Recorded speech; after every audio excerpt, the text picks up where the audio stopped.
Well, hi everybody. Welcome to the first episode of our new show, our new book club show, or Woo! as some random geek, as some random geek in the chat has compared it to a college course. Read Away, where myself and Dana Cole are going to be discussing a book that we are both reading, and for the first book that we're going to do, we have chosen, or Dana has chosen actually, Ursula Le Guin's The Dispossessed, which I have never read. But before we get into that, Dana, how are you? Are you excited? I'm very excited. This is actually the first time I'm reading it in print. The first time I read it, it was an audiobook that I would listen to on the way to and from school. So this is my Right. first time looking at the words on the page. And so I had told some random geek that I have a story. So I just, gosh, like 2 days ago, whatever the day was when I got my flu shot, I talked to a former student of mine who is now taking a dual enrollment course, and he said that he had to do an essay on Hamlet and that he hadn't actually read it.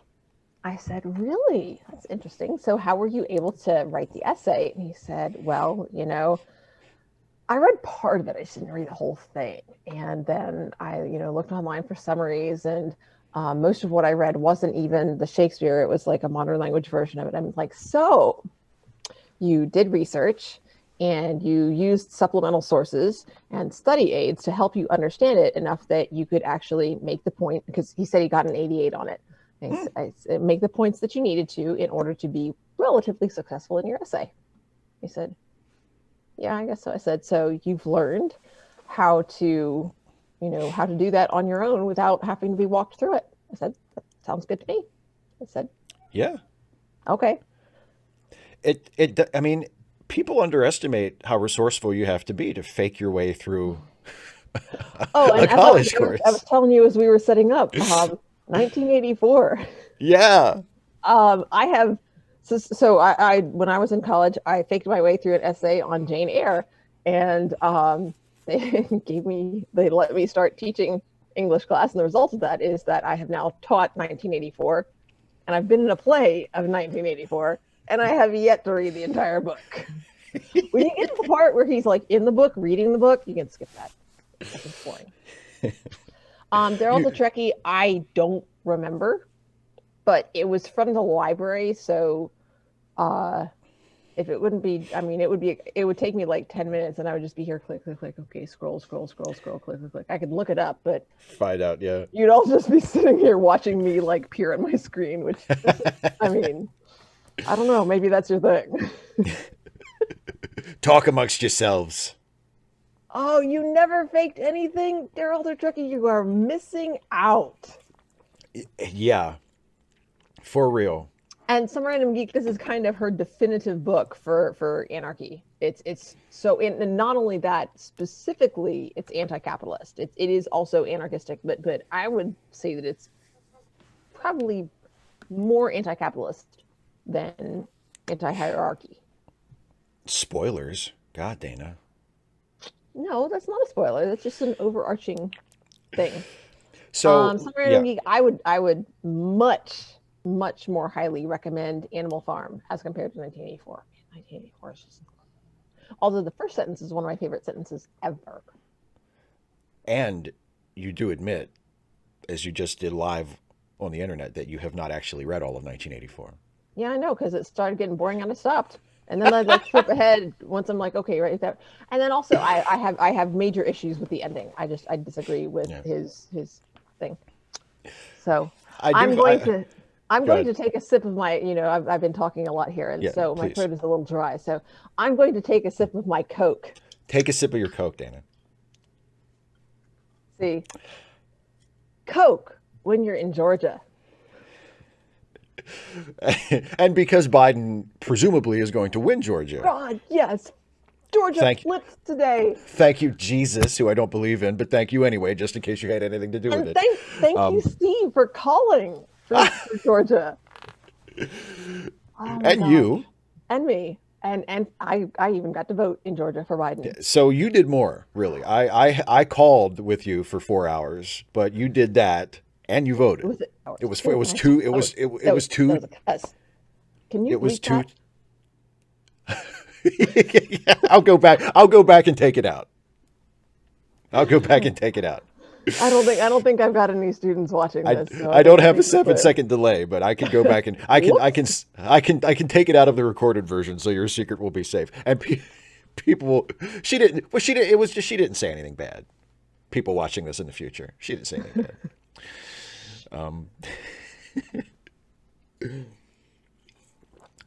Yeah. So I was almost going to say that I'm drinking Coke brand ginger ale, but that's Seagram's, and I have Schweppes, so I can't even say that. Nope. It's just Coke. What kind of It's all Coke? Coke. It's all Coke. Pineapple coconut Coke. For me. Woohoo. Natural ginger flavor Coke. So Charles Chapman, one of my favorite, in fact, I think it's even in The Princess Bride. One of my favorite authors or one of my favorite books is The Princess Bride by William Goldman. And William Goldman has said that it talks about Moby Dick, and he says that the chapters on whaling in Moby Dick can be abandoned by all but the most punishment-loving of readers. So he's with you there, and that's William Goldman. So presumably he knows what he's talking about. 2 Academy Awards for writing and all that jazz. Yeah, he's somewhat of an expert on writing, I suppose. So shall we talk about the book? Let's do the thing. So what I want to start out with, and I mean, obviously, I think I'll let you more or less take the lead on this because you're an English teacher and I am a mere English major. So, you have actually put your degree to work, whereas I'm like mine is literally in a box somewhere in another room. I've never used it for anything. Mine is literally it's right there, here. Isn't it? It's still in the cardboard envelope from FSU because that helps it stay nice. So that's beautiful. No, Darrell's are tricky. William Goldman. Goldman. Yes. The Princess Bride. Also, the screenplay for Stepford. Did he do Stepford Wives? Not Stepford Wives. No, he did Butch Cassidy and the Sundance Kid. Yeah, he did Butch Cassidy and Sundance. I thought he did the adaptation of Stepford. I think Ira Levin wrote the screenplay to that himself. Let me look it up. Well, okay. So what were you going to ask me? You asked me the thing, and then you can look that up while I'm. You're right. He did. You were totally right. I shouldn't have doubted you. He did write the screenplay for Stepford Wives. Steve, yes. You were wrong, and I was right. Dana, you were right. I never get tired of hearing that. I was going to ask you as a way of segueing into our actual book talk, and we're going to talk about chapter 1 in this show, and then next time we'll do chapter 2, etc., etc. Followed by 3, and then 4. Have we decided that? We're going to go. The originally intended order. Yes, we will be reading the chapters in the author's intended order, not the original air order, because. And of course, the book was sadly canceled before all the chapters could be released. What was it about? Why did you? Because this series was your suggestion, and this book was your suggestion. So, what was it about the Dispossessed that made you want to talk about it? On YouTube with me. Because some random geek said he hadn't read it. So no, seriously, because I targeted content. Indeed. Sort of. I know that a lot of your followers and a lot of your audience is left-leaning. Mm-hmm. And this book is very left-leaning. And it explores, plus, with a lot of your Trek content, that's science fiction. This is a science fiction-y book. So I felt that it would fit in well with the content on your channel. As for, why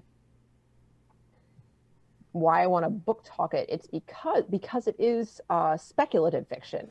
And I think it'd be interesting to talk about the ideas that she explores and how she explores those ideas and how the characters demonstrate those ideas and where we see, possibilities and where we see holes and those sorts of things. I think it's a very strong idea book.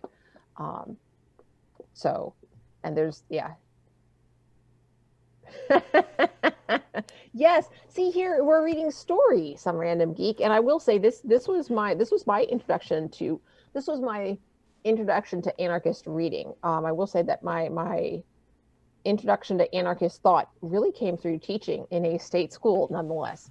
But just with the acceptance of the idea that I can't learn it for you. I can't learn it for you. I can present the material in as engaging a way as possible. I can explain to you why I believe this is important for you to learn, and also why the state thinks that this is part of our required curriculum. Like, literally, the students I have are required by law to be there. They're not yet old enough, unless they've failed the class before and are repeating it, they're not yet old enough to drop out. Right. So they have to be there. It is a required course. They are required to be there. And so obviously our society feels that these skills and this content is something that they have to know. They have to understand, have to be able to do. And so there's a lot of pressure, from administration and parents and the community, but also there's a lot of internal pressure that you put on yourself as a teacher, because you don't become a teacher unless you believe in the importance of what you're teaching, the value of it. And so it's easy that pressure can crush you. And so that idea that there's only so much that I can do, I have to let go. And that letting go for me was the beginning of anarchist thought, that, there are things I am in charge of me. They are in charge of themselves. I can't control them, and I'm not going to try anymore. I can present when students say, well, what would you do? Are you going to stop? If I walked out, would you stop me? I'm like, well, no, that wouldn't be safe. I would tell you, please don't walk out of this class. I'm not giving you permission to do that, because that's, the guidelines of the student handbook, the expectations. And I would write you up for skipping. And if I thought that there was any danger, I would push the emergency button and call the office immediately. So now you can make an informed choice. And I've never had anybody walk out of the classroom since then. So it's really effective. I mean, and that's one of the reasons I consider myself a practical anarchist, because letting go of that control has made me more effective in my position of authority, which is kind of ironic.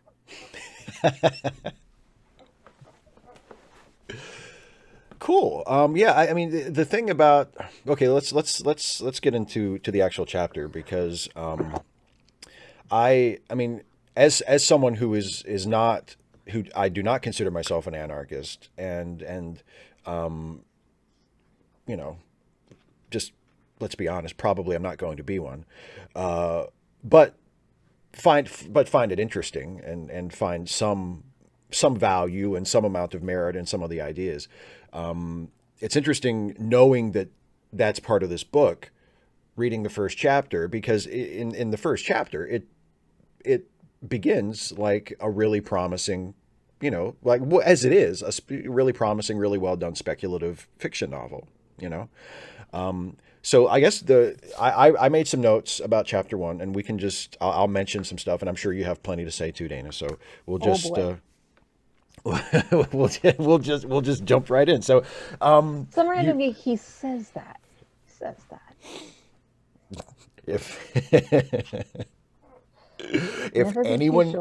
If anyone can persuade me, it's the other person on this live stream. So, and you mentioned first lines earlier. You mentioned how you love the first line of 1984. And that's my dinner. Not, but yeah. The first line of 1984 is not your dinner. No, but I heard the door behind me. I'm like, whoo, dinner's coming. Antenna going up. The first line of 1984, for anyone who's not familiar with it, is, oh my gosh, it was a bright, cold day in April, and all the clocks were striking 13. Right. And I like this because I like the structure of it and the way it builds. And it starts out, it starts out with a pronoun that hasn't been, there's no antecedent for it. And it starts out with a linking verb. So there's like nothing there. And then you get a little bit more detail, bright cold day in April, so it's specific, and so you can kind of picture it. And then you have some action, some more specific nouns. All the clocks were striking, and then at the very end, kind of, yeah. Without the tattoos, though, I'm the tattooed one. They're also tricky. And so then but you end on something that's really unusual. Okay, all the clocks are striking 13, and it's like, you get a little record scratch moment.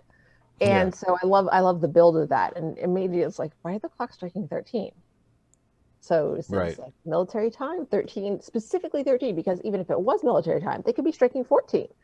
The use of 13 and the symbolism of 13, in terms of superstition and being like bad luck, is a deliberate choice on the part of the author, a part of Orwell. Yay! Thank you, baby. Dinner.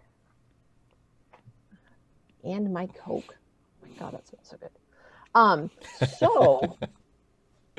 And I'm going to show you another one that plays with that is Neil Gaiman's, and that's why I have this here. Book, yes.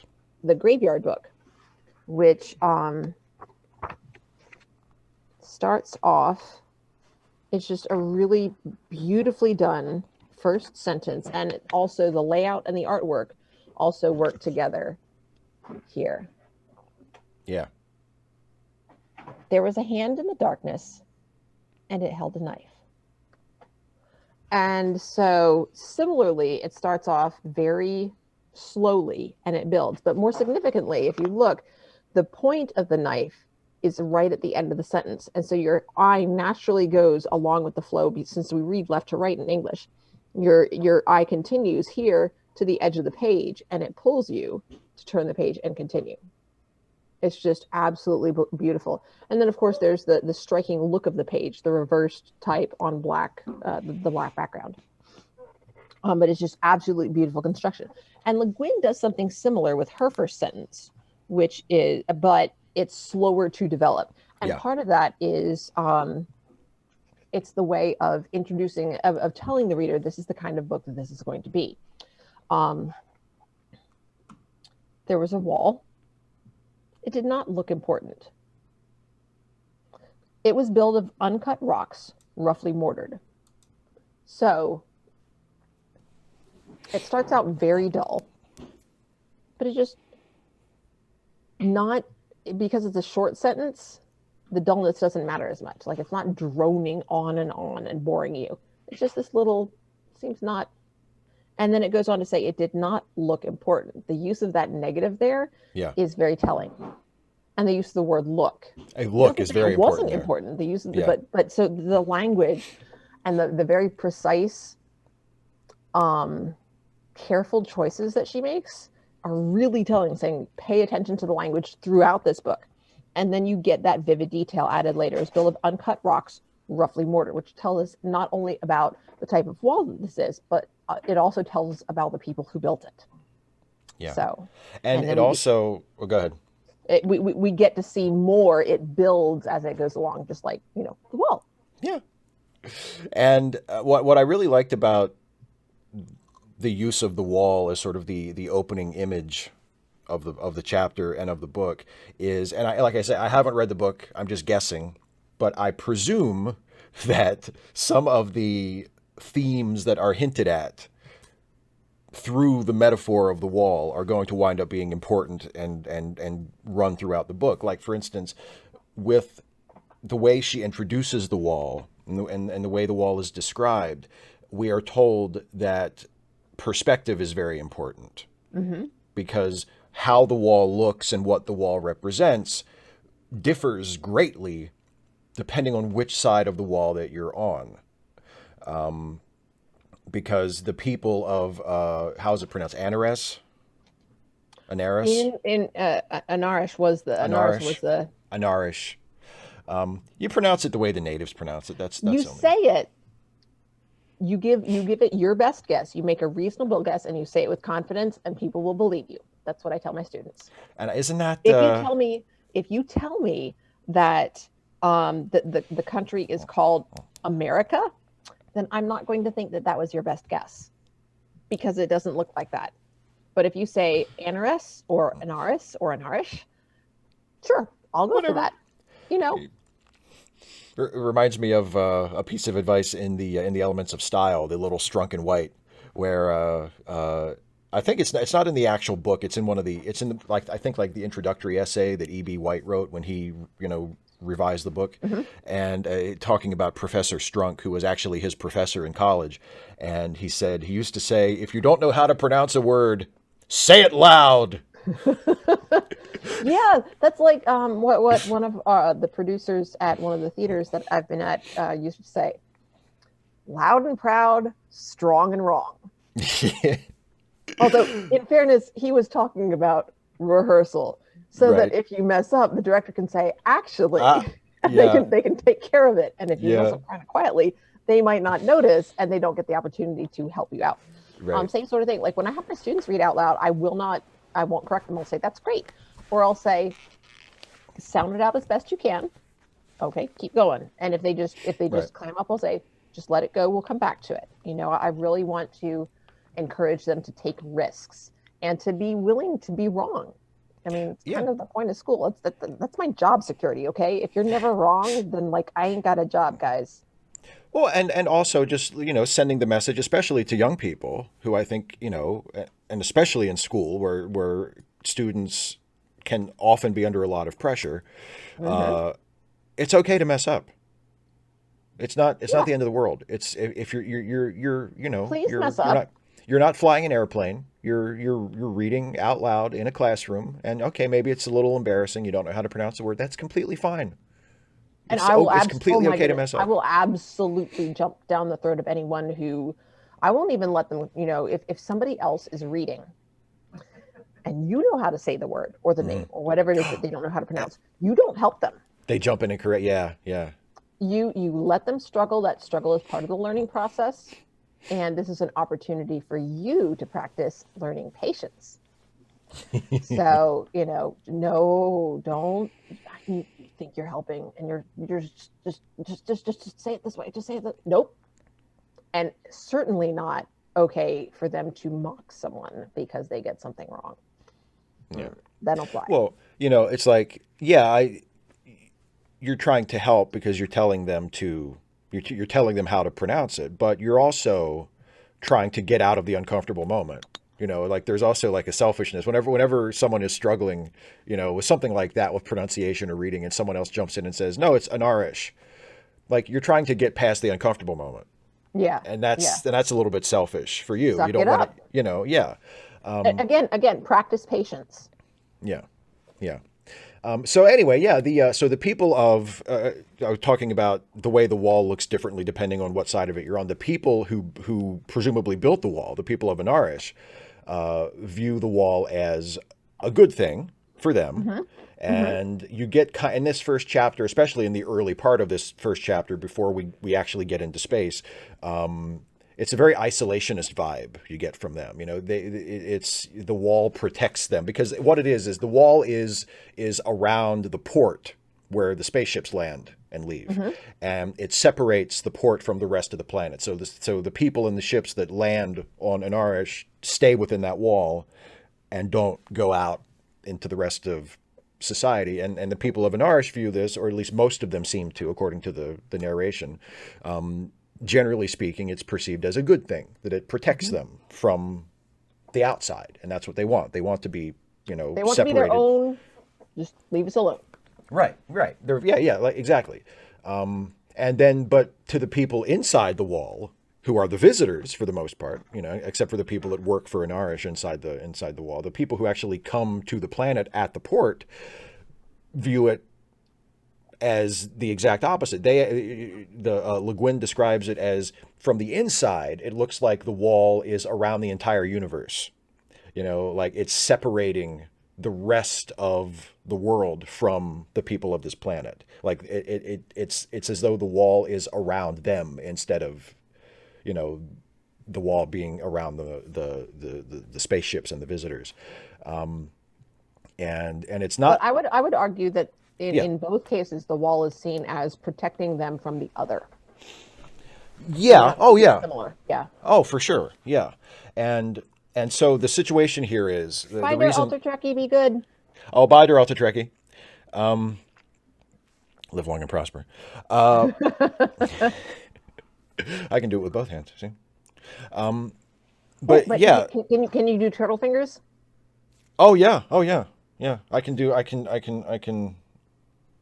Okay, we're getting Do off topic. do the little I'm mouth. sorry. Okay. No, it's fine. It's fine. That's why people tune in. Exactly. So the situation at the beginning of the chapter is the reason why we're here talking about the wall and talking about the port of Anarish at all is because Somebody's gonna cross it. one of the people of this planet is leaving, is getting on this ship that just landed and is going somewhere else, and that is apparently a really big deal. Because there are protesters who have arrived, who are some of them were told think of the person who is leaving as a traitor, as you know he should not be leaving. And there's some violence where somebody is killed. They throw rocks that hit somebody in the head, and they're trying to hit. It turns out to be Shevek, the guy who's leaving.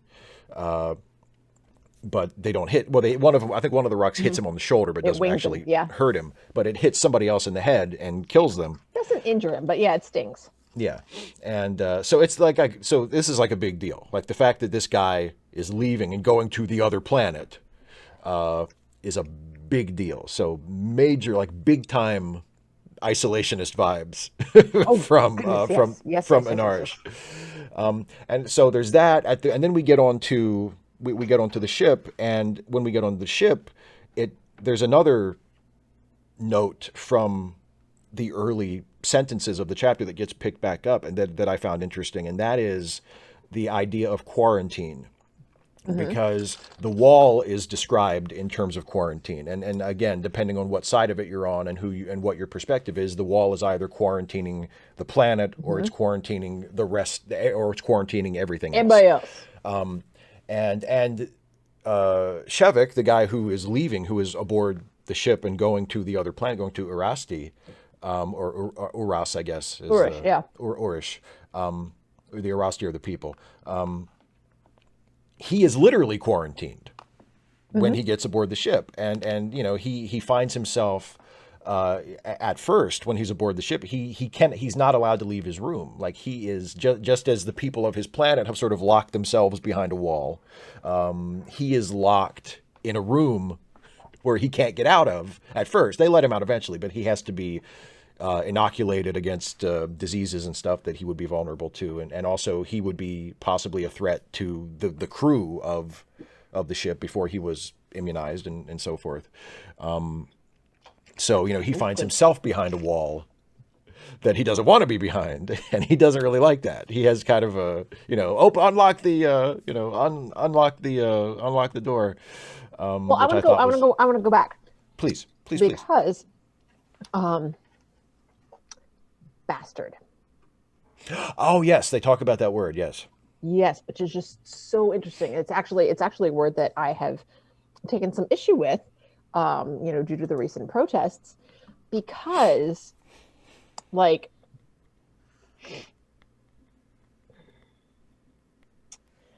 so the foreman who is in charge of making sure the ships land and leave safely is talking with the captain who is from the other planet. Right. So the foreman is from this from Shevek's group. Yeah. And she says they protest, and she's talking in his language. Protest the passenger, and the captain is the guest, but he's still speaking in his language, right? Which I think is very telling. He's the guest there, but he's not the one who is learning their language. And he says, "You mean they're going after this bastard we're supposed to take? Are they going to try to stop him or us?" And Le Guin then tells us the word bastard, untranslatable in the foreman's language, like into the other language, right, meant nothing to the foreman, her, except some kind of foreign term for her people. But she had never liked the sound of it, or the captain's tone, or the captain. And what's really interesting about that is essentially what Le Guin is telling us is that they don't have the sense of like birthright and bloodline. Like that's something that you can't translate because they don't have that concept. But she is still able to pick up on the fact that it's pejorative. Right. But the thing is, he only means it in a pejorative way. He's not actually questioning Shevek's parentage. No, not literally, no. It doesn't actually matter to him. And that's the way that we use the word today. Like it right. It means bad person or not even necessarily some like worthless person. Yeah. And so the idea of that it doesn't literally translate, she doesn't actually go to the idea that it's not actually meant literally. So the fact that it doesn't literally translate doesn't actually matter. And it's just really interesting because of course, some of you are familiar with 1312. I have issues with that because it's such a, the word bastard is used in such, it's such a general and vague word. You know, it means worthless person. Well, why is this person worthless? And I'm particular about language. I prefer language that is more precise. And so it's just really interesting to look at that from the perspective of this. And of course, this is coming from a character who is not necessarily precise about language and doesn't really care.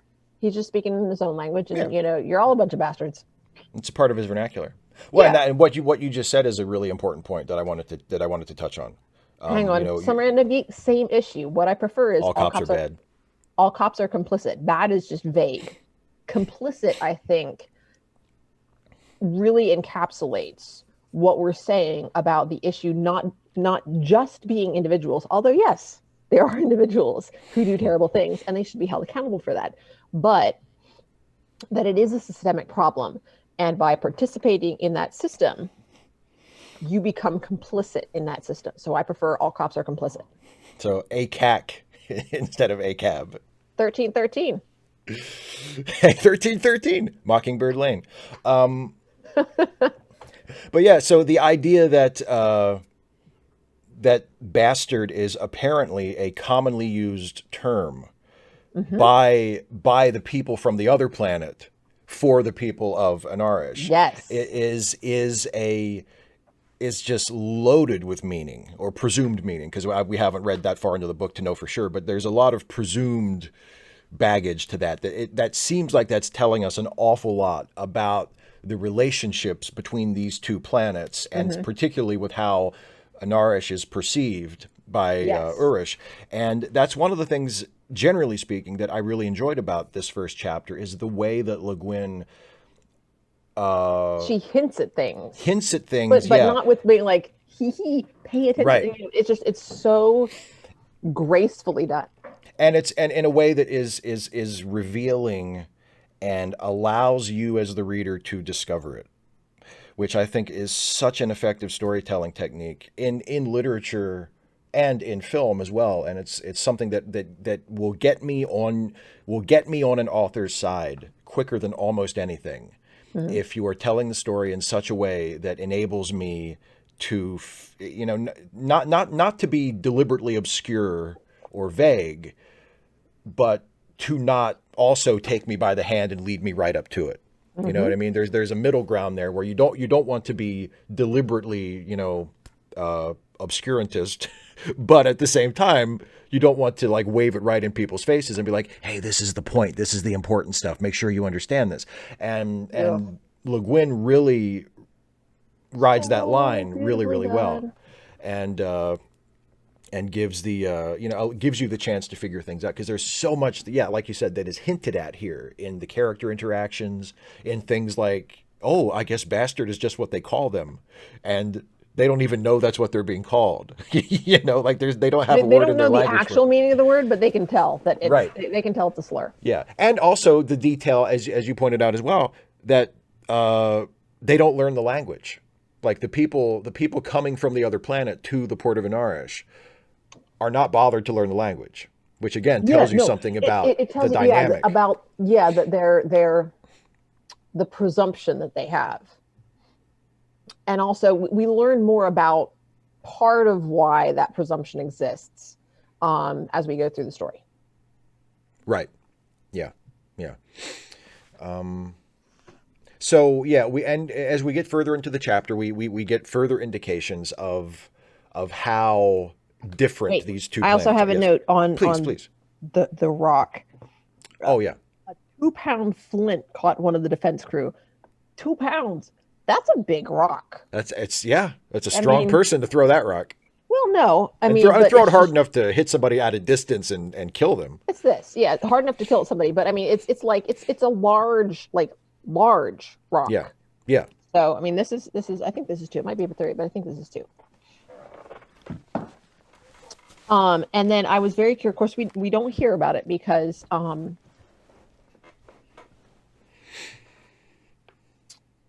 we don't hear about it because Shevek leaves. But I Right. was curious what the consequence was, because both of the people who, both the killer and the person who is killed, are both from Anarish. So I'm wondering, what the consequences would be, because Sure. essentially it's manslaughter, Yeah. and but they don't have like judge, jury, you know what I mean? So I'm curious. I don't think we ever get to find out how that is handled or how it even would be handled. So Well, and also, don't you think part of that is because we're sort of in Shevek's perspective, but not quite in that scene, and hmm we're sort of like he's kind of in a fog. Like hmm he doesn't even realize at first that he's been hit by a rock when the rock that sort of glances off his shoulder. He doesn't even realize that that's happened at first. Like he's kind of just lost in his head until he hmm gets on the ship and has a chance to kind of acclimate. So, the fact that something major happens, like a protester kills somebody, yeah, and we just sort of glide past it because Shevek, that's just where he's at. He's just just get me on the ship. You yeah. know what I mean? Like just get me on the ship. I love when they take off. The phrase "the autism of terror," Oh, that is a really good phrase. Yeah. isn't it? And this was Yeah. published in, I think, 74. Yeah. It's just, it's just really pretty. Yeah, it is. It's a very striking sentence. And it's hmm always interesting when you hear a familiar word used in an unfamiliar way, because hmm obviously nowadays, when we hear the word autism, we automatically think of people who are on the autism spectrum.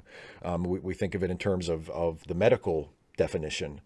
And to hear it used, in a slightly different way I always find that really interesting. But at the same time, it works Oh, like medically, because oh, people sure. who are autistic have, you know, different sort of sensory perception. Yeah. And so this is like physiologically a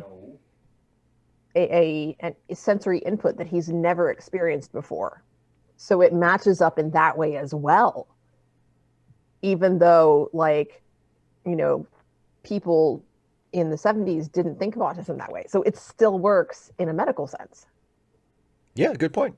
Good point. It's just Um, really like that. but yeah, so we get hints again of how different the two planets are, because Mm-hmm. the description of the little bit of an Arish that we see, it sounds like a very humble sort of place.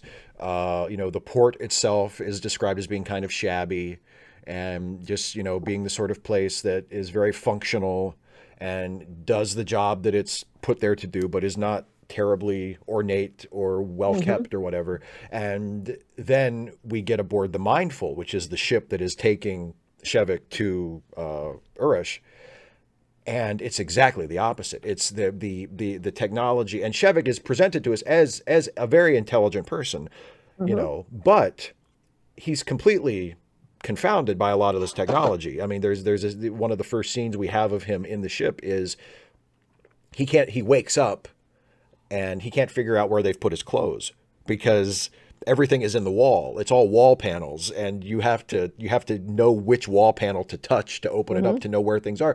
And the people, when his minder, I guess you could call him, the doctor, Kimmo, comes in, he knows how to do everything. It's like second nature to him. I mean, Shevek is like, where are my clothes? And Kimmo is like, oh, they're over here. And he's like, goes right over to it and does a thing that Shevek had no idea you could even do. Like, he's completely baffled by the level of this technology and the way it works. And that really, again, that tells you something about the differences between these two planets. We get the sense from the way they interact at the port between the foreman and the captain of the ship, that there's and further, that there's some condescension on the part of the Erasti, that they are sort of looking down on the people of Anarish. And then we get on board the ship, and it's like, oh, they this is, if not a more technologically advanced society, then certainly a more wealthy or more sort of ostentatiously technological, prosperous society. And again, ostentatious works as well. Yeah. Well, yeah, and we see that a little bit later when Shevek actually meets some more of the people. They definitely get a very Canto Bight vibe from them. They've got some money to spread around. On Urish. I liked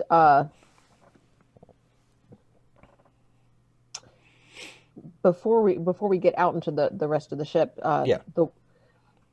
even where he was in absolute solitude, the one law he had ever acknowledged.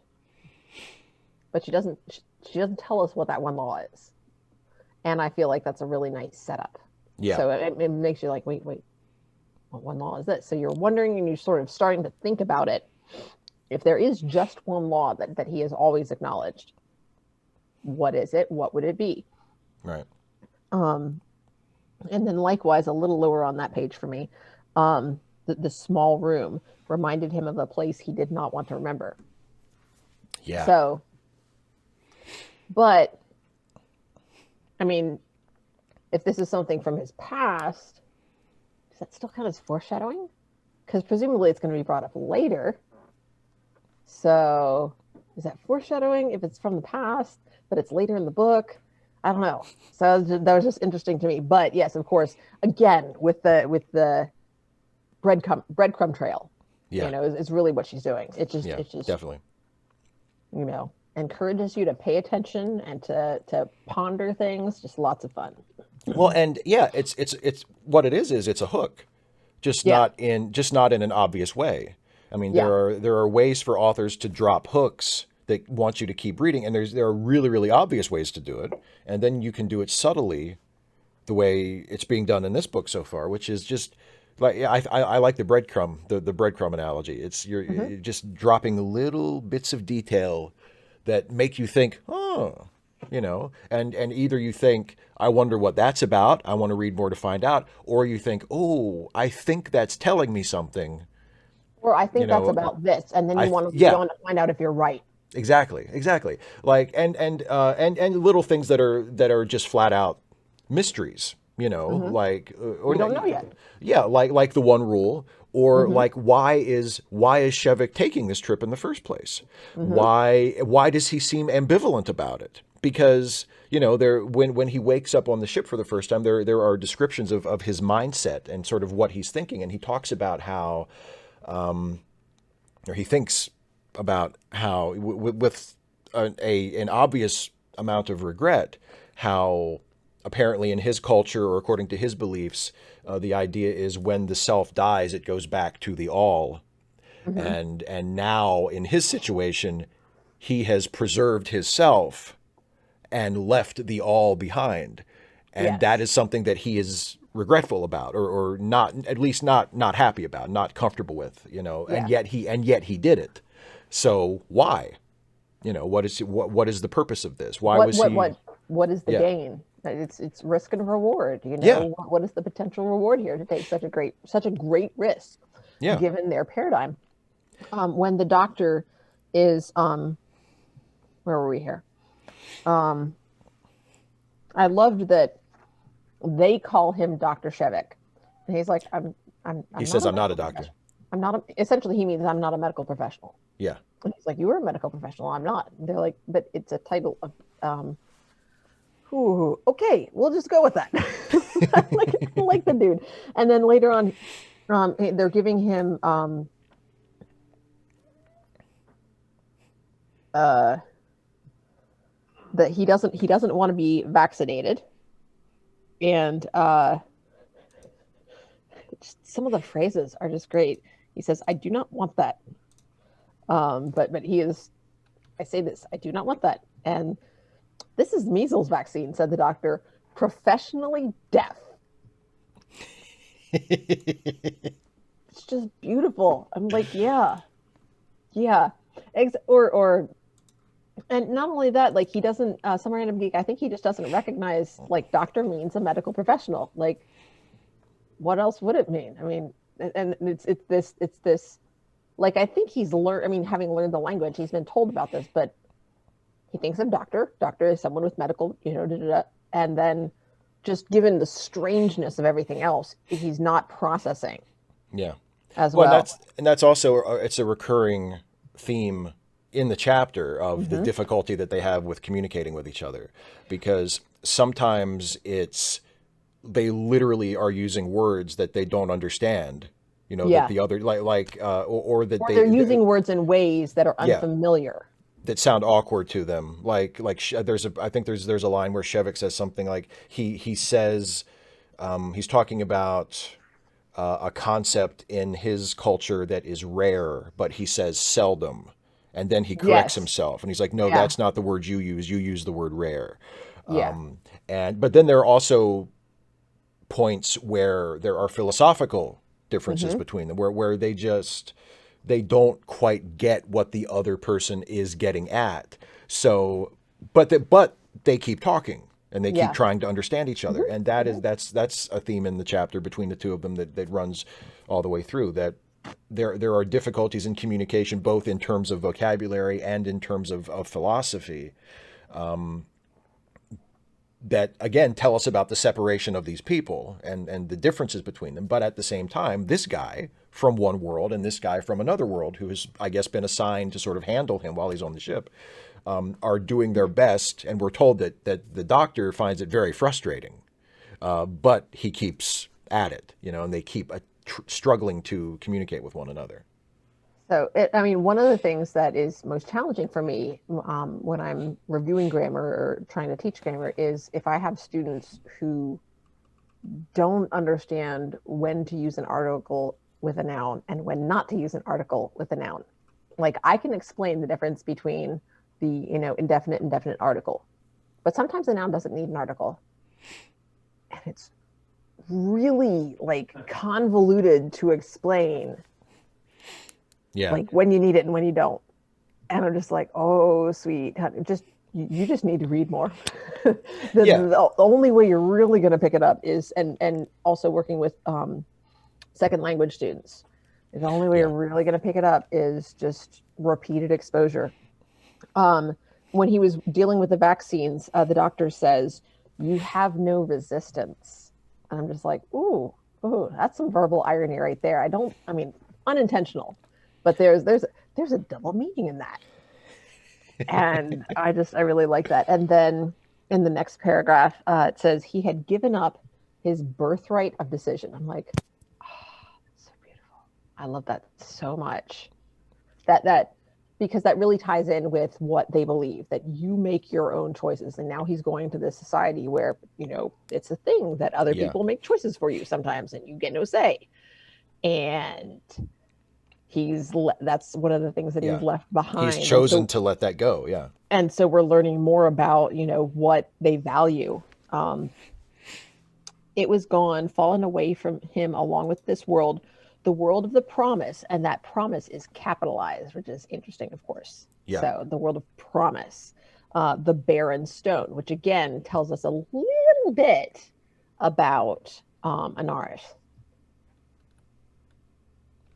Yeah. Yes. The Charles, exactly. I loved that. Some random geek, I don't know. I don't know if it's tougher with second language students as far as describing the article, because it's almost when it's for native speakers and they haven't mastered that and they've been around it. I'm like, I got nothing. I got nothing. I don't know what to do. I just don't know what to do because you've been around it and you haven't gotten it. I can't help Yeah. you. And I'm Well, halfway through because my career. there's a certain amount of it that, and this is what comes with practice and with just doing it over and over again. It has to be intuitive, or at Hmm. least it doesn't have to be, but it's much easier. It's much better if you get to a point where you just know System one and when. system 1 and system 2 thinking. Okay, so this is why we nerding out here over grammar. This is why we have regular and irregular verbs. Irregular verbs are the ones that we use most often. And the reason they're irregular is that they're stored in a different part of our mind. Like literally, we recover them in a different way than we do regular verbs. Regular verbs, you take the root and then you conjugate it, and your brain works that way. But it's actually faster for irregular verbs just to have this form memorized and that form memorized as individual words. And so it just pulls it back from the memory because it's used so often. And it's really interesting. Like they've actually like watched on brain scans that people's brains light up in different places when they're using different kinds of verbs. It's so amazing. It's so cool. It Okay. is. I agree. It's really cool. Well, and don't you think, like, as far as, whether it's an English as a second language student or whether it's a native speaker who is learning formal grammar rules for the Mm-hmm. first time,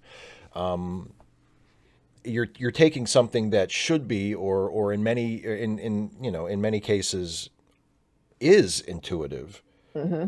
because people who speak, like your native speaking English speakers who are learning grammar and struggling with it, it's not that they don't know how to use grammar. It's not that they don't understand it. It's not that they don't. I mean, they speak English. They make themselves understood. They understand They other don't people. understand these particular rules, Right. They don't understand how to or they take that aren't intuitive familiar with them. understanding. Right. They're not familiar with them. They find it difficult to take that intuitive understanding and translate it Mm-hmm. into a formal description and say, and to everybody can write a sentence and speak a sentence, but not everybody can intuitively just diagram a sentence and understand all the parts of speech and understand how they're working together and what is doing what. And that is a skill that you need to learn, to the point that you can do that intuitively too. You just get it. You just look at it and you just know. But that can be really, really difficult. I mean, for me, it's never been difficult as far as language, as far as English. But like we Mm-hmm. were talking privately a couple of days ago, like for me, it's math. Like you get above a certain level of math, and I just do not get it. Like I just don't get it, and it's a massive struggle for me to try and figure it out. But with English, it's like, oh, that makes sense. It just works. Because One day, Steve, I've got this, and I oh haven't done boy, anything with it yet, but they went to all digital. And so look at this. Look at this. Pre-calculus. oh my God, And look how shiny it is. A don't. graphing approach. Pre-calculus is the study of change, Steve. Or I mean calculus is. Calculus is the mathematical study of change. It's so interesting and exciting and exhausting. It's hard, but it's all about, thinking about the way that things change and the limits of those changes and how one change influences others. And I'm just like, it's just the thought patterns are so important and interesting. It's cool. I'm going to get to that Well, in my copious free time. you let me Yes. know how it is, because like, They're also okay. Business yeah, economics is also math, but it also involves, I would say, social science as well. So it's beautiful. yeah, for sure, yeah, So I was yeah, when Shevek finds out that he can't get out. I yeah, loved the description there of him just pitching a fit, yeah. Oh yeah, like losing it. It's just he loses control, and it's just so beautifully described. The wall speaker began to babble. Who the hell? Yes, coming right away. Out clear. What from 22? Just like so. I get the feeling that like he's somehow like when he's pounding on it, like different people are like all yeah, talking to him at the same time from different yeah. places. Well, Oh and my goodness, again, I loved it. it tells you something about him, which is important since we've just met him, which is presumably he has never been in that situation before. Yes, like You he know. hasn't been constrained in that way. Right. I mean, that if you think back to the wall, which is like a bunch of rocks piled up and roughly mortared, you know, it's just like Yeah. technically it's there. It's there, okay? It's just it's a formality. It's just, you know, an excuse. And Yeah. and then down at the bottom, and he's like, "What do you mean I'm not dressed? I'm wearing clothes." They're like, "Oh, yes, but you're in your pajamas." He's like, "They're clothes," and this feels so relevant to me this year because, like, Why can't I wear my pajamas? I really, well, after last semester, Yeah. it was pajamas every day. Like, I got more pajamas because I didn't have enough. And then I appreciate our administration is doing everything that they can to help bolster morale because the teaching is so hard. It's so hard right now, you guys. Oh my God. Yeah. And like I am trying to not think about things a lot. But it's really hard. And our administration is caught in the middle. There are demands being placed on them by the state. You're going to educate everybody. And then also, you can't make everybody come to school. And some of them are going to be at home. And hopefully they have a computer and internet. If they don't, we don't know what you're going to do about that. Good luck. Just like, oh God. And so anyway, one of the things that they've done is we've had like, you can wear jeans. They've had a themed day, like every day in October had a different theme. And you could wear jeans if you dressed with a theme. Like it was like America Day and Farmer Day and, you know, Show Your College Spirit Day and all sorts of stuff like this. But I'm just like, but jeans aren't as nice as pajamas. I've gotten spoiled. I'm like, I really want pajamas. Okay, pajamas are so soft and so comfy. Like, I'm really against professional dress. Yeah. Like first of all, it's so classist, and second, like, what do people have against being comfy? What's wrong with them? I don't get it. I don't understand. I just don't understand. I know. Speaking of little details and how revealing they are, like what does it reveal about our society that wearing leggings myself, random geek. That formal clothes are usually the most uncomfortable clothes. I know. God, so frustrating. Now, don't get me wrong. I love me some bling, and I understand that. Like I made my RBG replica collar, and there was bling on that. And that meant that there were stones on it, and that's not particularly comfortable. But they're sparkly and so sometimes there's a trade-off, kind of like Shevek's doing. You know, do you want to be sparkly or do you want to be comfy? Because you can't necessarily do both. Like if I put sparklies, like whether it's glitter or sequins or whatever, on the pajamas, then those are hard and itchy and they take away from the comfort. But they're sparkly. So yeah, just him being, those are sleeping clothes. He's like, oh. Okay, whatever. And then the response is clothes to wear while sleeping, which implies something else. Yeah. Like, why would you wear clothes? You're asleep. These Anarish really know, or the Anaresti really know how to party. Well, and so he, there's also the way that the doctor reacts to him when he's, you know, wearing his pajamas, and like he lets him know that he should probably change into something else, but he's also really accommodating. And we see whenever we see him, because later on and near the end of the chapter, when they finally land on the planet and they leave the ship, and I mean he's treated like a visiting dignitary. He's treated like a hero. Like whatever reason he is there, it's a big deal, and it's really important to these people. It's really important to these people. And I think that it's the doctor, it's Kimmo at some point who says to him, you know, don't worry too much about it. Don't worry about whether you do something wrong or whether you don't know the customs or whatever. Like nobody's going to care. You're the guy from Anarish. Everybody knows, like you're going to be treated like royalty while you're here because everybody knows that that's who you are. So it's Like clearly nobody expects you to understand anything. nobody expects you to understand, right? And also, you're like you're the man right now. It's You know, like for, it's like Calvin, you got to keep the expectations manageable. Don't do too good, or they'll raise the expectations. We can't have that. no, you want to ride in the pocket. You want to find the pocket and just stay in there. just cruise. Yeah, My exactly. students who do that, it doesn't go well. It doesn't work with your class, I'm sure. And parents who are just like, well, so and so, they're an A student. If your child is getting A's on the first attempt, that means I'm not doing the job that I should be of challenging them appropriately. And they're Right. not learning as much as they otherwise could. So, and I promise you, I will work with your student, and I am going to continue to push your student. That's not going to change. But as long as they continue trying and they talk with me about what parts they don't understand, and I can see their mistakes, I can help them learn more and go farther than if they just get things right and get a good grade. And that usually works well with parents. Sometimes I get to talk to the principal too. What fun.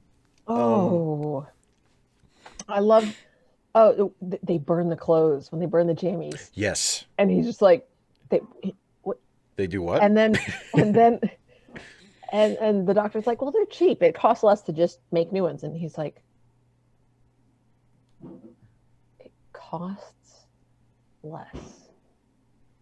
And he said the words the way a paleontologist looks at a fossil. Yeah. The fossil that dates a whole stratum. Yeah. Again, fantastic line. And I'm just, but it also makes me think of Star Trek, because Urish is the post-scarcity society. I mean, they're not really post-scarcity, but they could be. Right. They have enough. And Anarish doesn't. I mean, they struggle. Right. And you can figure that out with this line. Yeah, because it's nothing to him. It never even occurs to him why It's disposing of the pajamas would be a problem. He's like, well, yeah.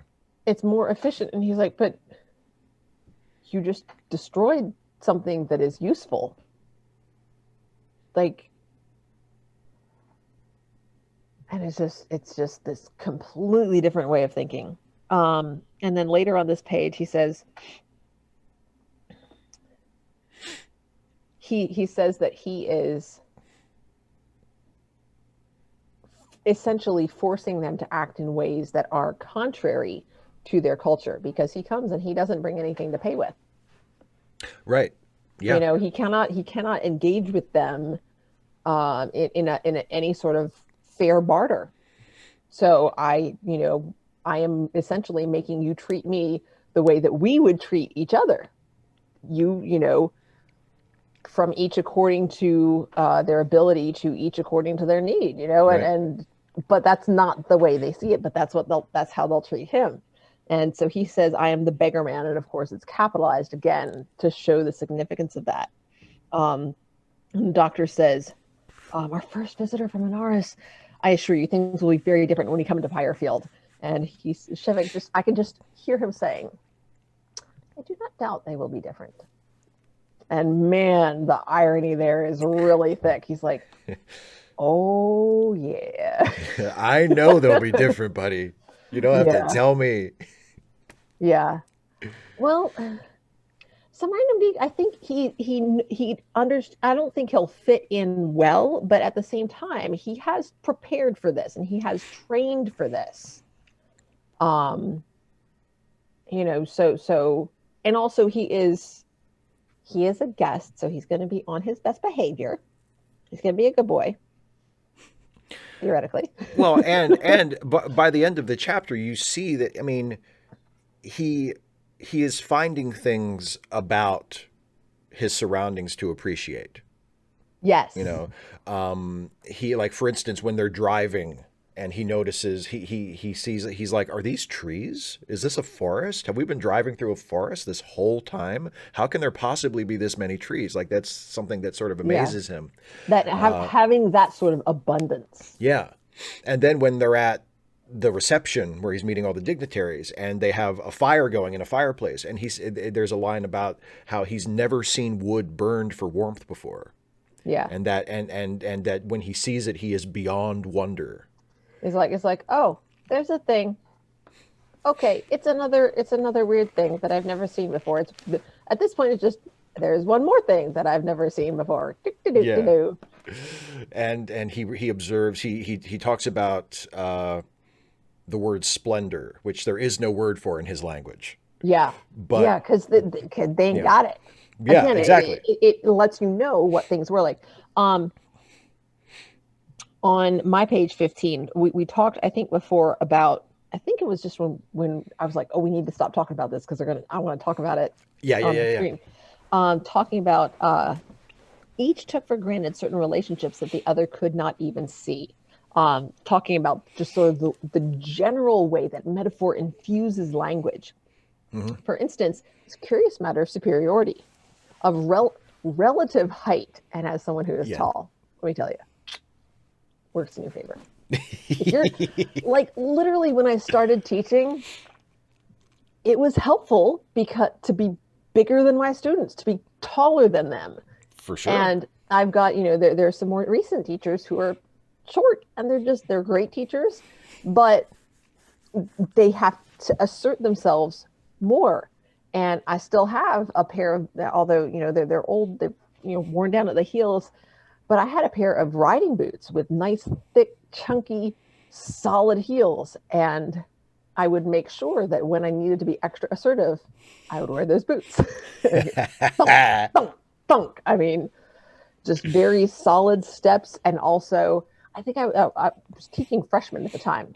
So I was bigger than all of them except one that I had second semester was taller than me. I'm 6'1", by the way. So most 14-year-olds are not taller than me. No, they're not coming up to that level quite yet. So the relative height was important to the Orasti. They often use the word higher as a synonym for better in their writings, where an Honoresti would use more central, which again tells you more about their paradigm. And so did I send you the article Medicine's Metaphors? Yes. So it talks about, the idea of, we're going to fight this disease, being in a battle and so being a fighter, and the way that the use of that language actually affects the way that people respond, like the way that patients act, and the way that doctors interact with their patients. It's just absolutely amazing.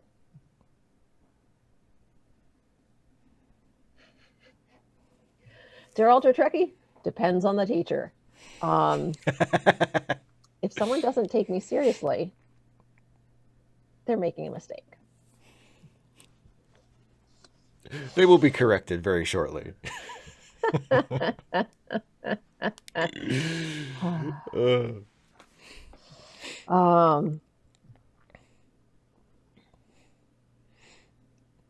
I was curious when they were talking about Shevek's like, why do you have men's work and women's work? Why would you do that? Yeah. It was just really interesting.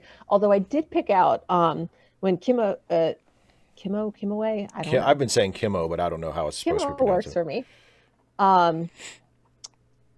Kimo stared at him, shocked out of politeness, but the loss of everything feminine, of delicacy, and I'm like, would that translate? Again, kind of like splendor. Right. You think about what we're starting to learn about Anaris, and they ain't a whole lot that seems real delicate about it.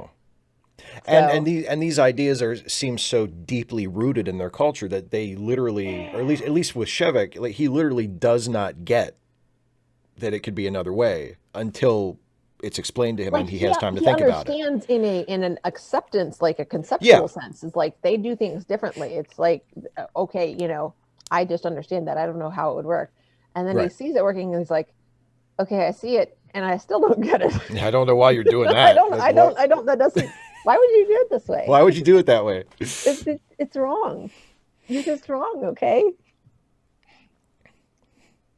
You can't pretend. Surely, bless his heart, bless his heart. Oh, you can't pretend surely in your work that women are your equals in physics and mathematics and the intellect. You can't pretend to again that relative height to Yeah. lower yourself constantly to their level. And so it's just like, what's wrong with you? Yeah. Well, yeah. It's like he I doesn't. don't. I It don't think never I even. pretend very much, you know. Well, it never even occurred to him. Like that's the thing that struck me about his reaction to that is that like he's again he's like what are you talking about? Like Yeah. it never even occurred to him the idea of well don't you sometimes you have to or don't you get tired of having to lower yourself to a woman's level? He's like what are you talking about? Like it's I don't. never Yeah, it does not compute. it's an And idea then he's never even entertained. Yeah. so the conversation goes in a different direction, but Shevek's still thinking about it. And it says, this matter of superiority and inferiority must be a central one in Rosti social life. I'm like, how did he miss that? Yeah. You think? You know, I'm like, because we get the idea that he has prepared for this. Right. But like, that seems like something that would be hard not to pick up on. So, yeah. Oh, and then the description of the the the way that things are sensual, like objects, and Yeah. just Oh, yes. and Even like the the idea furniture in his room. that and it's interesting to think about because it's luxuriant, like things that are soft and inviting and warm and sensual can be sensual regardless of gender or attraction. You know what I mean? Like Yeah. for him, because he's a dude and he's straight, um, he's thinking of Takver, and then he's like, but there's women like in this stuff. This is weird because it goes beyond the practical, which is not Right. something that he's used to, which again tells us about Anaris.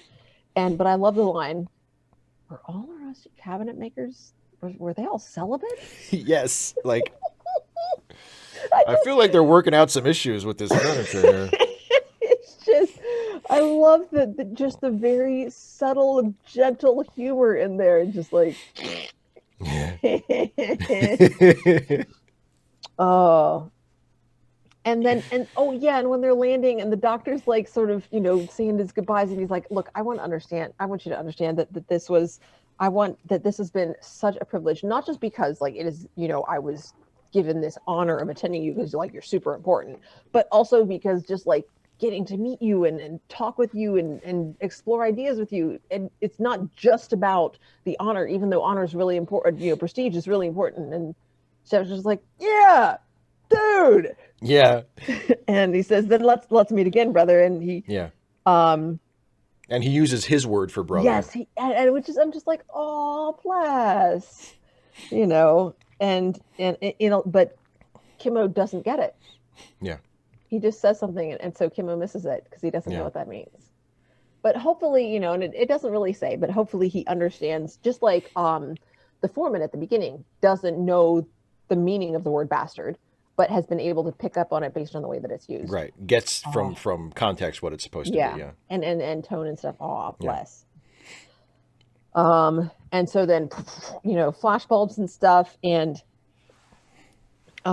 he was eminently photographic to the last because of his height, his long hair, and the strange look of grief and recognition on his face. Mm-hmm. Again, so I'm wondering, why is he grieving? Yeah. What does he recognize? So just really interesting.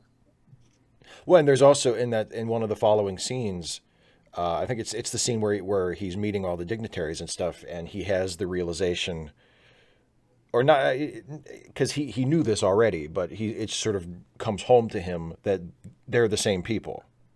Mm-hmm. That they're not like two completely different species, that they are essentially just like him in terms of, Physiology. their physiology.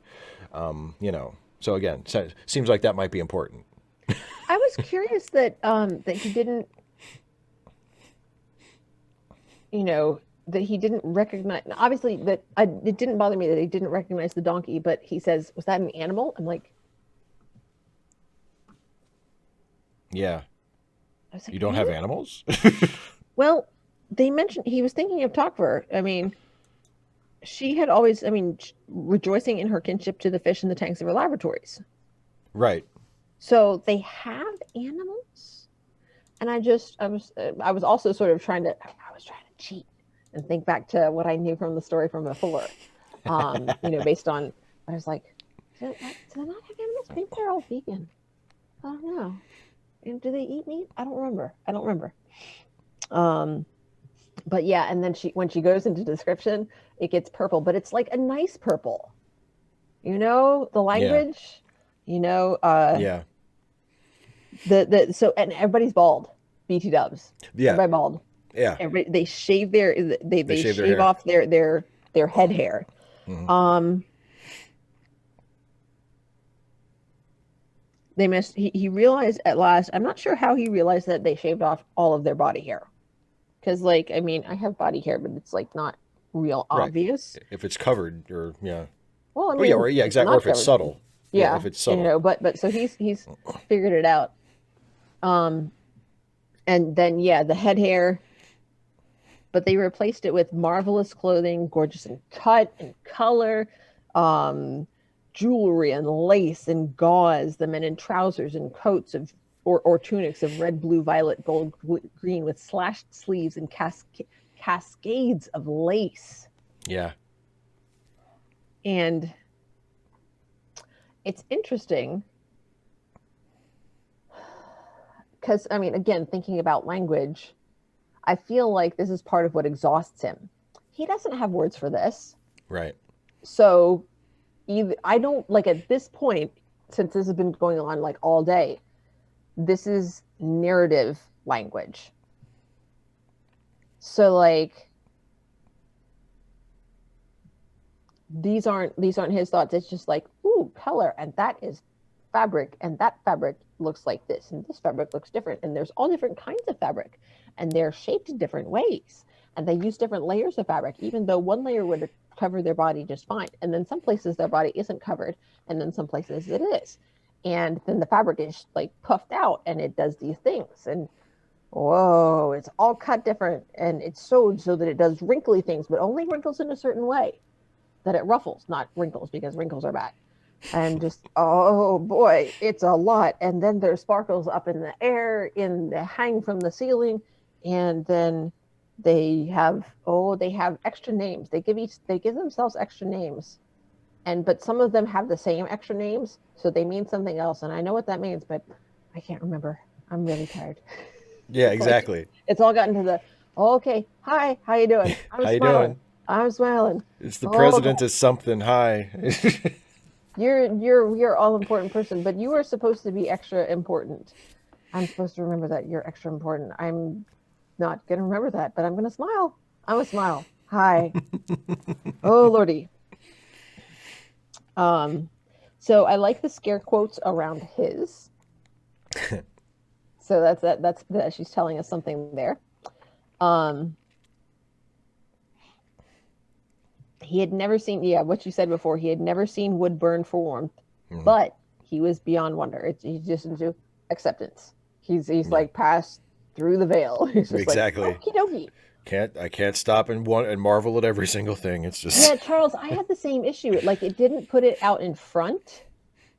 I don't know until it went live, I think. I had to like go to the channel and then poke around for it, and actually, like, when I was looking for it to see like what the image was going to be, obviously I didn't have to do it now because I was just like, Steve, give me the link. They sent it to me, so I was like, okay, there you go. Hashtag winning.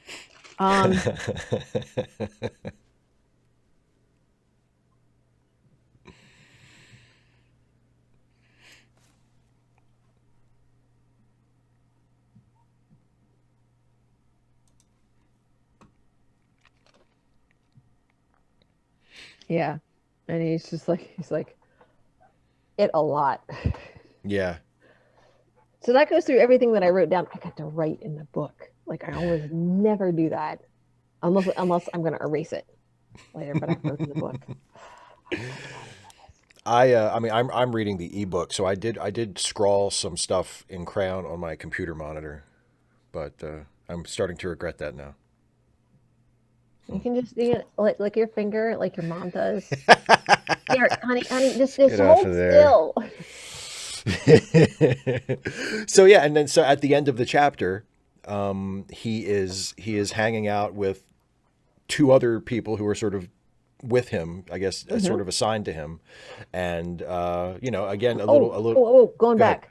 I Yeah, found it interesting that you called the doctor his minder, and of course the ship is the mindful. the mindful. Oh, Mm-hmm. I didn't even mean to do that. Dun, dun, dun, dun, but you did it anyway. You're just that good. Yeah, thank you. I think so. It's nice to be validated. Um, they offer him a drink, and he asks for water. He doesn't say like he doesn't ask for something He even fancy or specifically says, "Would senior faculty rooms always have a liquor cabinet? Would a you liquor care for something to cabinet. drink?" Yeah, he's like, "I want water." Water, and then it's the line is he drank it off thirstily, and then he Yeah. looked at the glass, like, oh damn, that was good water. Now, see, I mean, a fragile, finely shaped piece that caught the gleam of the fire on its rim of gold. He's looking at it, it was like, it was just water. Yeah, This well, and is again, super fancy.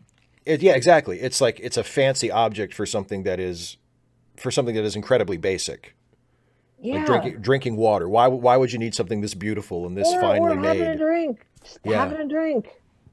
Doesn't, it's yeah. I am told that the shape of the glass affects, the wafture. Oh yeah, depending on what you're drinking, yeah. But I mean, does it really make a difference with water? They probably don't even have water glasses. The Erasti probably don't even have water glasses. The guy was just like, what do I put water in? Like, pass me a tumbler. No, that would be a Tom Collins glass. Ah, look at you with your knowledge of alcohol. It looks nice. It's tall and it's round. It's pretty. And you put, a couple of ice cubes in and a sprig of mint.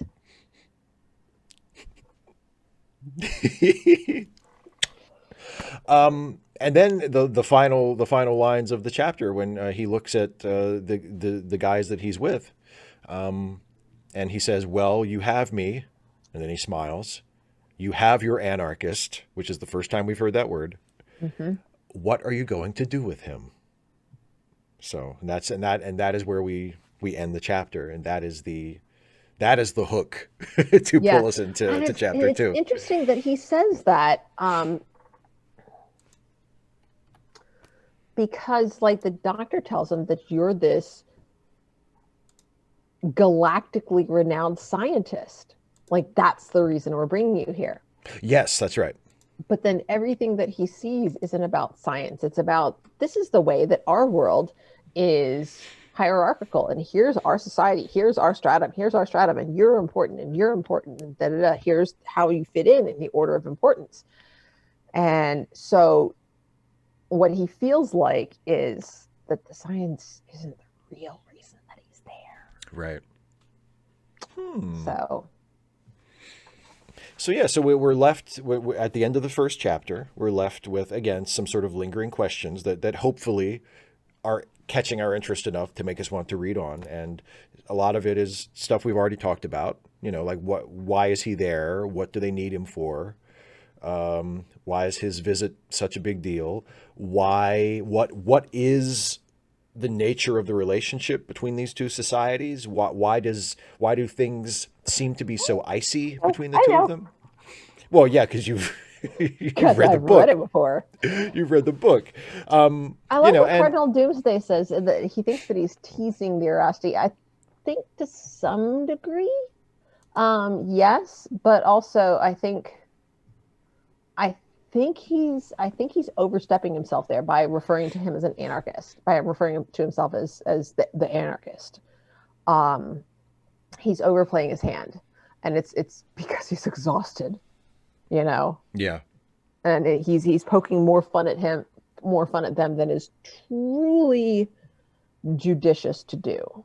Yeah. Yeah, because you can read the line as though he's using the word that they would use to describe him. Hmm. He's saying, "Well, you have your anarchist," like that's how he assumes they think of him. Yeah, And that's why he's referring to him. like saying, so you found a bastard. Exactly. You caught you a bastard. Uh-huh. Now what are you gonna do with him? What you gonna do? So any further thoughts or any final thoughts on the chapter before we bring this to a close? Because I have to say, as someone who has never read the book before or listened to the audiobook or been familiar with it at all, I really enjoyed the first chapter, and I'm really looking forward to going through the rest of it with you. Because I enjoy the writing style. I enjoy the little bits of detail. I enjoy how it seems like there's, for my taste anyway, it's just the right amount of distance between the characters and the narrator, so that you don't feel like you're too close, but at the same time, you're not too far removed. It's just, in terms of like stylistically, it's really in my sweet spot right now. So Hmm. I'm really enjoying it. And I But yeah, really like. It's one of the reasons I wanted to come back to the book. I really like Shevek. mhm. Um, Some Random Geek. It's, it's different. You say you can't help telling folks that you're an anarcho-syndicalist, but he's come from a place where everybody's like that. There's no sense in telling anybody that you are. Right. That this is just who you are. And now all of a sudden, this is his first time being an outsider because of that. He's always been different because each person is unique, each person is special, and he has different interests, different skills. Um, but I think he's just coming from a different place than we are because his society is so different. It's just really neat.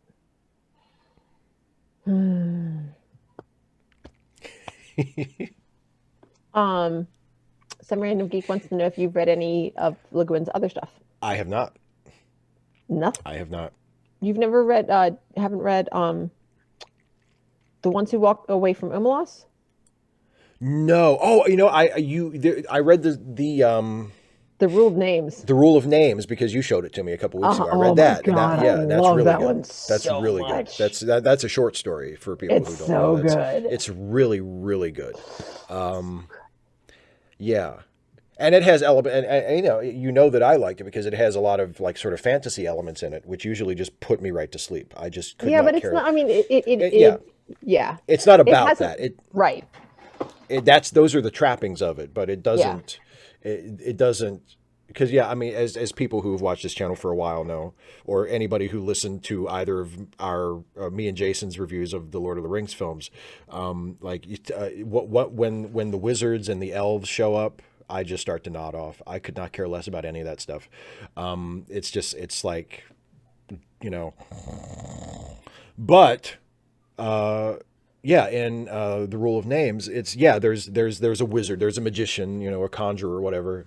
I don't And know, there and Doomsday. You got some people promoting Left Hand. So Left Hand of Darkness was actually the first Le Guin book, or the first Le Guin that I was ever exposed to. That Mhm. was given to me when I was in seventh grade. And I didn't read it. I didn't. I Shocking. didn't. But I kept it because it was a book, and also because it was a book that was given to me. You don't.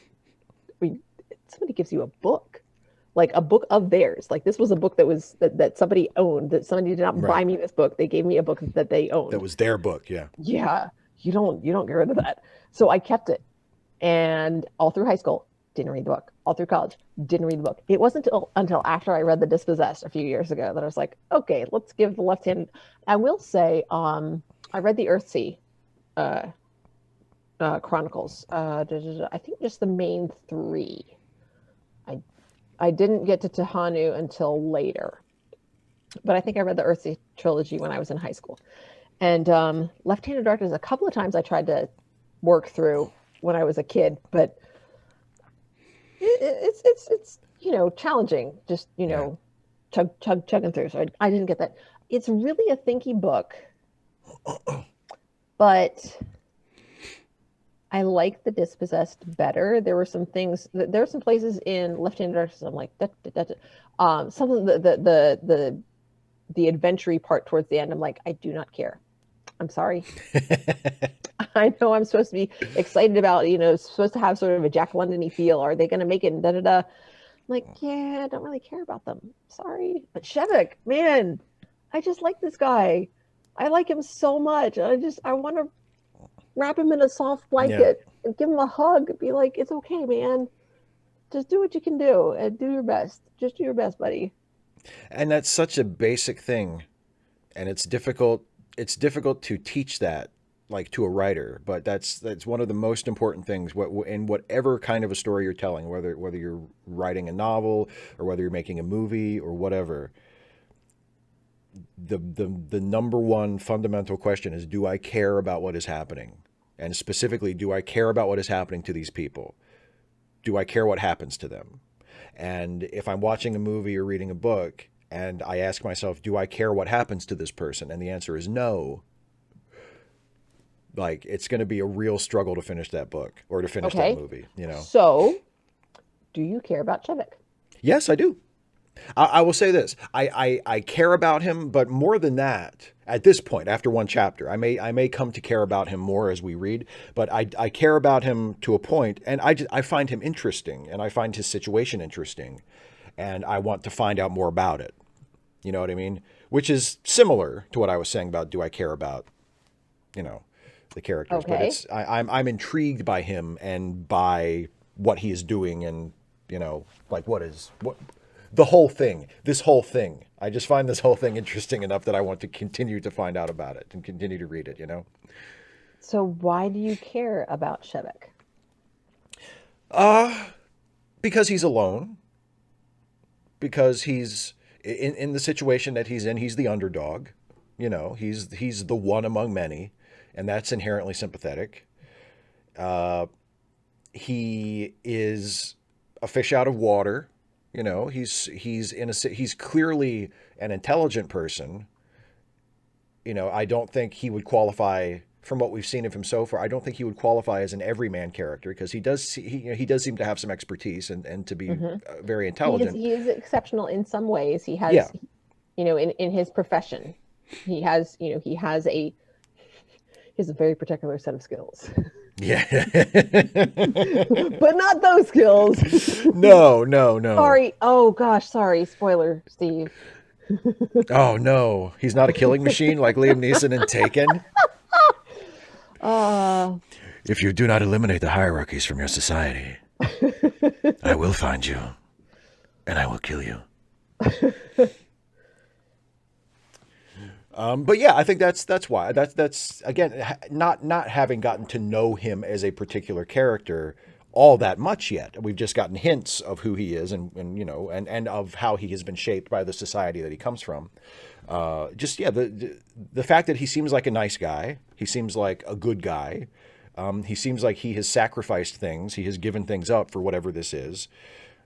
He finds himself at the mercy of people who we have been shown don't necessarily, even though they seem to like him, they don't necessarily regard people like him very well. So he's in an inherently sympathetic situation. So that's the big reason at this point why I care about him.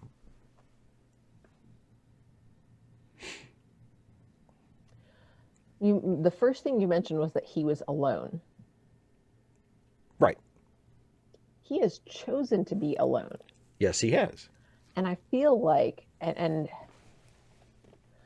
I think it's because of just this first chapter. I feel like it's because he's curious. He wants to know, what are these people really like? What's going to happen?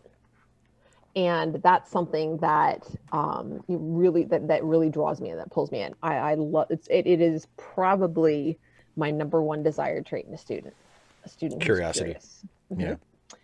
Sometimes it's really, really frustrating, but it pays off. It's worth. Yeah. I have to remind myself that it pays off in the end. Yeah. Well, because curiosity is the seed of so many things. It I mean, leads. yeah. It keeps the plot moving. Well, yeah, yes, it does. And Curiosity drives the plot sometimes into a wall. Oh boy. I mean, what do you think? You wanna call it a night? Oh, I thought we were going to Have, say, are we going to read the rest of the book? I'm like, yes, we oh, I'm are. totally gonna read. Well, we're totally gonna read the rest of the book. Oh, Yeah, okay. for sure. Yeah. That was yeah. I mean, it's difficult. It's difficult for me to imagine how bad it would have had to be for me to say, not only am I not going to read any more of it, but that I don't want to do other episodes of the show with you. Where I'm just like, nope, it's that bad. Oh, Like, no. I'm not, Oh, I don't want to read no. it. I don't want to do this show with you anymore. It's You that want bad. to I do the cannot show with imagine me? it. I cannot imagine it being that bad. That's what I'm saying. Oh. That's what I'm saying. It would never be that bad. It would never I be know. that bad. My heart, I know what it you're doing. wakes. Yeah, I know. I'm just being a I dork. know what you're doing. Yeah, you can see through the ploy. Yes, your cunning ruse. I saw right through it. It was all a big facade. A big facade. Oh. That's a great line. What's the name of that movie? It's the one with the With presidents. the presidents, I know, with the The Jack funny Lemmon presidents. yeah. Walter Matthau, isn't it? No, it's Is not it Walter Walter Matthau. It's James Garner is the other one. Matthau? Jim Gardner movie star. Yeah, yes. Oh, what's the title of it? Oh God, because when you made that joke when we were talking a couple days ago, you mispronounced facade just like John Hurt does in that movie, and I can't think of the name of it. Okay, internet. To our defense. Wait, it's over here. You're gonna beat me because I've got like remind me Because you tomorrow. have a million tabs open. I do not have a million tabs. It's only like 70, okay? Look it up. Look it up, you. My fellow Americans. Yes. Oh yeah, because that's the closing line of the movie. That's the closing line. It's Is like, it? hey, look, there's $1 because they still haven't decided who's going to run for president, who's going to run as vice president. Oh, Right? that's right. Yes. And he's like, look, there's $1. Ooh, and he goes down to get it, and the other guy steps in front of the microphone and says, "My fellow Americans." Right, And right. then, Because and then you hear like off camera, you hear like God or something like that, just really quietly. Yes, random geek. yeah, my fellow Americans. It's a really funny movie. It totally rides on the charisma of the actors because it's not terribly well plotted. It's like it turns into sort of like Screwball comedy? Well, yeah, and also, but it's like kind of like a conspiracy movie where these the former presidents get pulled into this caper or whatever. It's a little goofy, but I mean Jack Lemmon and Garner are just fantastic. It's really, really funny. God, it's been how Bryn Casey has me beat. I usually have about 50 to 75 tabs open. 140. That is That's inhuman. impressive. That That's is impressive. inhuman. Yes, I but usually if you say it with confidence, go for it. When I first started, when I was teaching figurative language, I was talking with another teacher, and I'm like, I get metonymy and synecdoche. I get them confused. She was like, metonymy and synecdoche. Yeah. she's like, I always pronounced it synecdoche. I thought that's what I'm like. Oh, well, maybe it's that. I'm like, Now I don't you know. know. I've just seen it. And then I went, I'm like, hey, internet, how do I pronounce this? And it said, Dana, you've been wrong. Like, It is synecdoche. yeah, it is. Just So, like and that's an example that I give my students. I'm like, so I just said it with confidence because that was what I thought, and then I turned out I was wrong, and that was okay. yeah, it's fine. You were like I had a friend in high school who was super smart, like way smarter than me. Not that that's that high of a bar to clear, but and boy, you really want to say something right now, don't you? I'm just gonna let you say it because you're just keep digging, Steve. Keep digging. We'll talk off the air. And And he mispronounced the word epitome, which he of course pronounced epitome. Epitome. You know, so that's the one that I always think of as like The a classic. super common word that if you've never actually seen it written down and you've only heard it looks like pronounced, epitome. Duh. yeah, it looks like epitome. Yeah, absolutely. So see, here's where I'm with. If you close it or you bookmark it, then it just stays in your bookmarks and you don't do anything with it.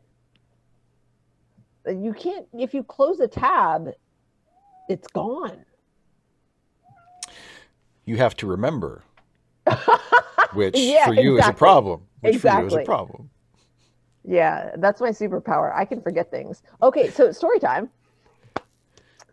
I don't remember how it came up, but I was thinking back about this reality TV show from the early 2000s and sort of hosted by The Rock.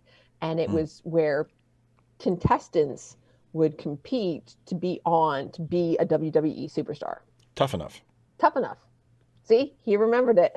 I said, you know, I've started exercising again, and I should have put in. Yeah, I should have tried out for that. And Steve's like, Dana, you did. You sent in an application for that. I was like, really? I did. He said, yeah, you sent me a picture of you sending them the thing. I was like, I did. And he finds and sends me this picture. And I'm like, I have I can see, that's my face on that picture. No memory of it at all. Like none. I love that. I remember vaguely that in the priority mail envelope was a flash drive. I remember that it was on a flash drive. Yeah, you made a video. I know. It was a video application, and I put it on the flash drive. You cut a promo.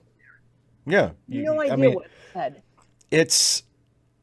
I remember sort of what you said. What did I say? I can't remember word for word, but it was, I can't remember which, because the idea was you were supposed to, part of what you were supposed to send to the WWF at the time, to be considered. Wow, that's a long time ago. Yeah, they hadn't changed the name yet.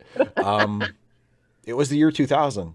Yeah, it was the year 2000. Maybe 2001. It might have been 2001. But anyway, you're supposed to cut a wrestling promo on somebody, and I think you directed your promo either at China or Jacqueline. I can't remember which one. It would have been China because she's tall. Yeah. I think it was China, but I would say it could have also been Jacqueline, but I'm pretty sure it was China.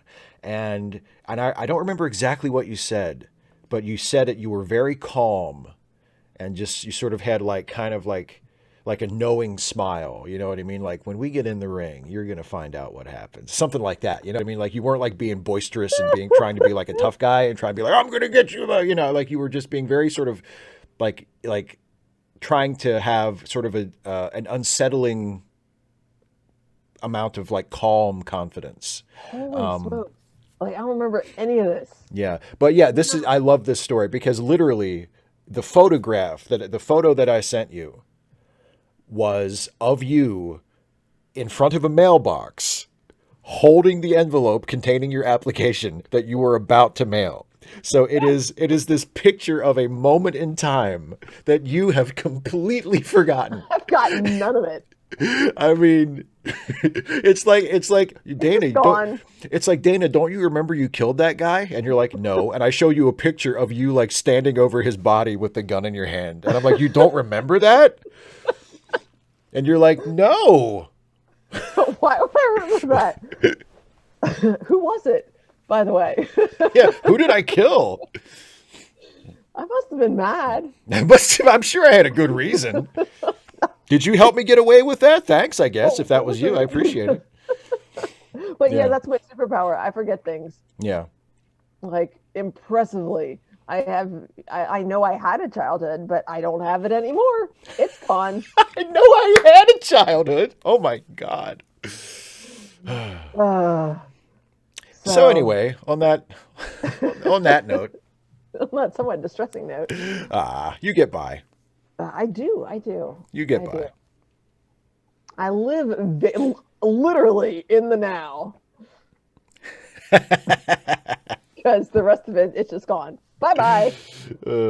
Charles Chapman says, "Why did you keep the picture?" You don't even know, man. What are you talking about? It's just like in with all the stuff. I have all kinds of pictures. I probably have a copy of the picture right over there in one of those in a big pile. It's a picture of Dana from back in the day. Why wouldn't I keep it? Like, why wouldn't I keep it? But yeah, so some random geek mentions like a dork too. How dare you? What? I revel in my dorkiness. You're not wrong. You're not wrong at all. Exactly. Of course not. I'm not wrong. I'm not wrong. But yeah, okay. So before we go, some random geek reminded me. Charity links in the description. Those are it's a Google Doc full of links that can help out some of our friends who are in some need right now. So if you have a few extra bucks to spare and you want to help out some of our friends, some random geek is kind enough to collate all of those into a single Google Doc that you can check out, and that's linked in the description, and it's also just been shared in the live chat. And also, I have a link in the description to Give Directly, which is my favorite charity at the moment. So if you want to support a charity that gives money directly to people who need money, that just says, well, let's try to address poverty by giving impoverished people money. Weird, right? Have you seen Mickey's Christmas Carol? Oh yeah, a long time ago, but yeah. So you remember when Scrooge says, "But if you give money to the poor, then they won't be poor anymore." He says, "And I would have put you two fine gentlemen out of a job. Don't ask me to do that, gentlemen. Not on Christmas Eve." But yeah, that's what Give Directly does. Yeah. You know, if you give money to people who ain't got it, they're poor because they ain't got money. When they got money, then they ain't poor. They can spend the money on whatever they need. Whatever they need. Yeah, it's ridiculous how that works. But yeah, so that's also in the description and some other links to stuff too. So yes, check out the charity links. We will be back. Well, we'll be back on Wednesday for our next episode of Trek Reluctantly, where we will watch the first half of the first episode of Firefly, and then a week from today is my Ask Away stream. And then 2 weeks from today, we'll be back for Chapter 2 of the Dispossessed. So whole lot of live streaming going on, and Dana will be here for most of it. Thank goodness. So except I won't be here, like on the video. I'll be here in the chat on Monday. Oh, that's right, for the interview show. Yeah, my still yet to be titled interview series. You need to work on that. I need to figure out what to call it. And that will be Monday, this coming Monday at 6. And my first guest will be the one and only Jesse Gender, my good friend and fellow Star Trek YouTuber. So yeah, that'll be awesome. And yeah, it's Cardinal Doomsday. Don't have time to get bored, eh, Steve? Yeah, that's very true. Don't have time to just sit down and be like, I just want to do nothing for 5 minutes. Charles, no spoilers. Cry Baby Cry, isn't that from A Christmas Story?